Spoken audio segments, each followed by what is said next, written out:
حتى تكون قريبة من جماهير الشعب. هذه فرصة حتى نلتقي برئيسنا الفاضل القاضي المختار اليحيوي، بصديقي عبد الناصر العويني، وبثلة من وجوه المجتمع المدني في هذه المدينة الفاضلة. أقول أنه مداخلتي ستكون في نفس الإطار، ولكن ستكون من خلال رؤية جمعية القضاة التونسيين باستقلال القضاء، وما هي استحقاقات المرحلة القادمة. بالنسبة لجمعية القضاة التونسيين التي شهدت هذه الثورة وعاشت سنوات الجمر، وهنا لا بد من الإشارة وأنه نضالات القضاة التونسيين من أجل استقلال القضاء ليست نضالات اليوم، لأن نضالات القضاة التونسيين كانت نضالات جمعية القضاة الشبان التي وقع حلها سنة 1985 في إضرابها الشهير في 15 ابريل 1985. نضالات القضاة التونسيين دفاعا عن استقلال القضاء كانت سنة 2001 مع الرسالة الشهيرة التي وجهها زميلنا القاضي الفاضل المختار اليحيوي. نضالات القضاة التونسيين كذلك كانت مع ما عانته جمعية القضاة التونسيين سنة 2005 وما عاناه القضاة النزهاء في العشرية الأخيرة في سنوات الجمر، عندما رفع القضاة التونسيين يوم 2 مارس 2005 في بيانهم الشهير بأنه لا للاعتداء وإهانة الذراع الثاني للعدالة أي المحاماة داخل أروقة المحاكم، ولا للمس من حرمة المحاكم. يومها نظام بن علي شن عملية أقول أنها من أكثر العمليات دموية في تاريخ تونس، لأنه عشناها من 2005 2 مارس 2005 وقعت عملية ضرب منهجية لجمعية القضاة التونسيين. نظم بشير التكالي وزير العدل السابق عملية انقلابية شهيرة على المكتب الشرعي لجمعية القضاة التونسيين عن طريق من؟ عن طريق قضاة لا زالوا إلى اليوم موجودين في مراكز القرار داخل وزارة العدل. وهذه مهمة ياسر بالنسبة للرأي العام التونسي. نحن دائما نتوجه إلى أبناء الشعب، إلى أصوات الحرة داخل البلاد، لنقول وأن رموز الانقلاب على الشرعية داخل جمعية القضاة التونسيين لا زالت موجودة اليوم في مراكز القرار داخل وزارة العدل. هم مستشارو وزير العدل الحالي. معناها إذا كانت ترى أي شيء اليوم قاعد يصير داخل القضاء التونسي من فرار السيد العقربي وإلا إطلاق صلاح بشير التكالي وإلا المهازل اللي تصير بعد، أوافق جيدا أنه رغم أن القضاء التونسي فيه كفاءات نزيهة ولكنها كفاءات لا زالت مغمورة. علاش أقول هذا؟ لأنه شرطنا في 2005 منعنا من السفر، حرمنا من الترقيات، معناها عمليات تدمير لحياة زملائنا. زميلتنا كرتون كانوا مثلا اللي كانت تخدم القروات معناها دمروا لها حتى حياته الأسرية. اليوم بعد ثورة جمعية القضاة التونسيين ماذا فعلنا؟ ماذا كانت رؤيتنا لإصلاح القضاء؟ جمعية القضاة التونسيين بعد الثورة استرجعت المقر بتاعها اللي افتك منها عنوة بقرار مباشر من وكيل الجمهورية نجيب معاوية الذي أقيلت أخيرا ولحق محكمة التعقيب.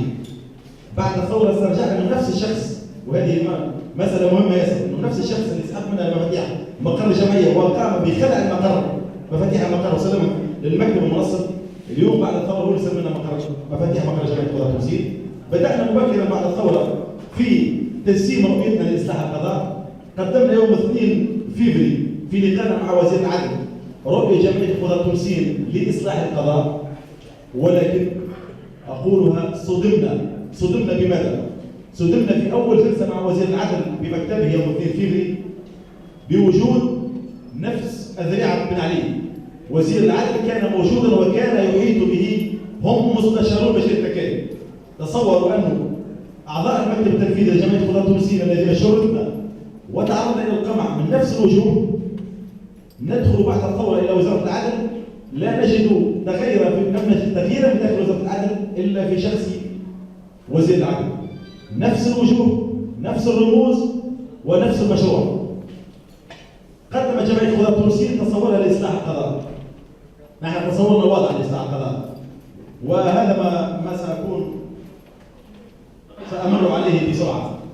بالنسبة لجمعية القضاة التونسيين ترى أن إصلاح القضاء في هذه المرحلة الانتقالية هو طلب شعبي، وأن نحن عندما نطالب باستقلال القضاء نحن لم نطالب بامتيازات القضاة، لم نطالب بامتيازات شخصية. القضاة التونسيون في جمعية القضاة التونسيين لم يطالبوا بزيادات ولا غيرها، نحن قلنا نطلب باستقلال القضاء لفائدة الشعب. بالتالي قدمنا رؤيتنا لإصلاح القضاء، وهذه الرؤية تقوم على تأكيد الضمانات الدولية لاستقلال السلطة القضائية. هذه الضمانات لم يأتي بها القضاة التونسيين ولم يأتي بها القاضي المختار اليحيوي أو غيره، هي ضمانات دولية لأي دولة ديمقراطية. أي دولة تريد أن تبني نظاما ديمقراطيا لا بد أن تقوم على هذه المبادئ الدولية التي أقرتها الجمعية العامة للأمم المتحدة يوم التي أنشئت في 10 ديسمبر 48. أقرت في إعلانها أن استقلال القضاء هو الضمانة لتأكيد علوية القانون. نحن لما طلبنا ملفاتنا التي وضعناها أمام على طاولة وزير العدل الحالي والذي طلبنا بإقالته ورغم ذلك لا زال على إقالته، قلنا له هناك ضمانات بسيطة. نحن نطالب بمجلس أعلى للقضاء انتقالي، لأن نحن في مرحلة انتقالية، حكومة انتقالية، رئيس انتقالي وقتي. نحن ننتظر الانتخابات المجلس التأسيسي ثم نطالب بضمانات دستورية. قلنا لهم الضمانات التي يطالب بها القضاة التونسيين هي ضمانات بسيطة: مجلس أعلى للقضاء انتقالي ومنتخب،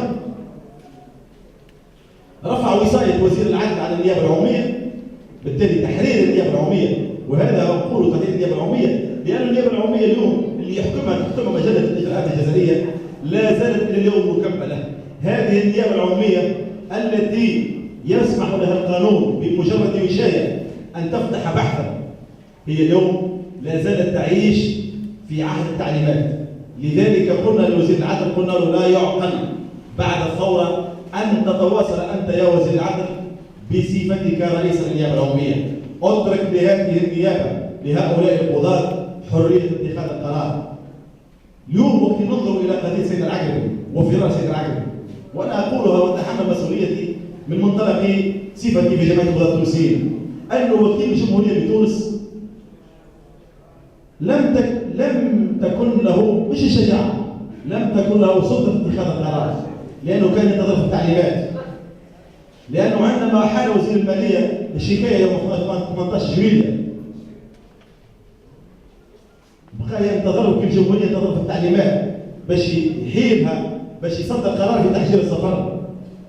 لهنا ثم مفارقة في التاريخ، لأن يوم 3 أول وقت عندما قرر فتح تحقيق في الموضوع، لأنه وكيل الجمهورية وقتها جاءت التعليمات قالوا له اليوم تنجم تفتح بحث في سيد العقربي.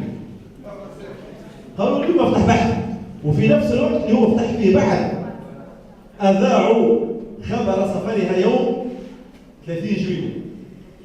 قالوا سافر 30 جويلية، معناه وكأنه العملية مركبة. أنت أعلن اليوم افتح بحث تحقيق، وإحنا نعلموا في التلفزة ونقولوا راهي سافر 30 جويلية. ما الذي كان يمنع وكيل الجمهورية وجيشه من المساعدين، أقول جيش من المساعدين يحيطون به، في مدرسة من مدرسة الولاء بشير الدكاري؟ وهنا أفتح قوس، لأنه ما تعيشه جمعية القضاة التونسيين اليوم من حملة شرسة من هذا الهيكل الأجيب اللي هو هيكل النقابة. ولا أتوجه إلى الرأي العام التونسي بأن يكون حذرا من هذه الهياكل المشبوهة اللي تجمع اليوم فرخ لنا أحزاب وفرخ جمعيات داخل القضاء، وهو فرخ هذه النقابة. معنى هذه النقابة وجدت لتكون كالشوكة في حلق جمعية القضاة التونسيين. أعود إلى وزير العدل، لما رفعنا له ما طلبنا واللي هي قلنا مجلس أعلى للقضاء انتقالي وتحرير النيابة العمومية من هذه الوصاية وتحرير المحاكم من سلطة وزير العدل. ثم جينا في مطلب بسيط، قلنا له الثورة تقتضي القطع مع النظام القضائي البدني. هذه ثورة، يجب القطع مع النظام القضائي البدني، نظام الوصاية، نظام التعليمات، نظام التدخلات، نظام قضاء الإدارة. لأنه احنا قضاء تونسي كان كما قال رئيسنا كان ينقسم إلى قضاة الإدارة والقضاة المستقلين. قضاة الإدارة اللي هم كانوا قضاة السلطة، كانوا عندهم امتيازات، عندهم الترقيات، عندهم مسؤوليات، كانت عندهم قدوة كبيرة. بينما كانت هناك نسبة مجموعة من القضاة المستقلين كانوا يتعرضون إلى عمليات تأخير في الترقية، النقل التعسفية، حتى أن بعض المحاكم أصبحت تسمى بمحاكم الإصلاحيات. كانوا